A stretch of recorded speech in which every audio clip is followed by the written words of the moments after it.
Règlement de compte dans un décor de carte postale. La guerre des gauches à La Rochelle se poursuit après la législative fratricide de 2012 perdue par Ségolène Royal. À l'origine de cette nouvelle division, la primaire socialiste remportée avec 34 voix d'écart seulement par Anne-Laure Jaumouillet, 34 ans, devant Jean-François Fountaine. Ce patron de chantier nautique, ancien proche du maire sortant et soutien d'Olivier Falorni aux dernières législatives, a maintenu sa candidature malgré sa défaite, un maintien qui lui a valu d'être exclu du PS. Cette division irrite et inquiète les militants socialistes rochelais et pourrait mettre en péril 43 ans de mandature à gauche, même si le principal intéressé s'en défend.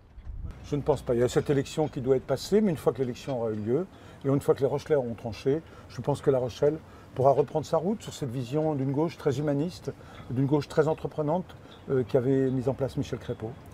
Michel Crépeau, le maire historique de La Rochelle qui resta en place pendant près de 30 ans.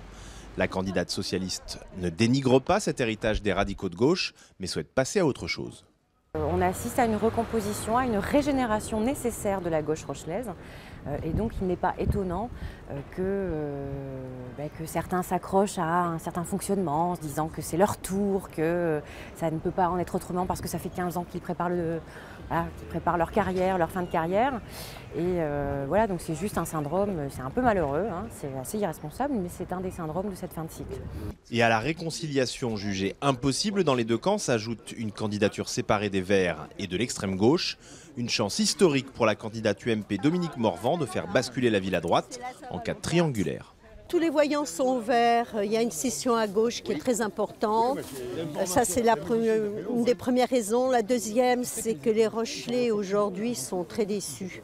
Ils sont déçus de voir que leur ville n'a plus l'image qu'elle avait.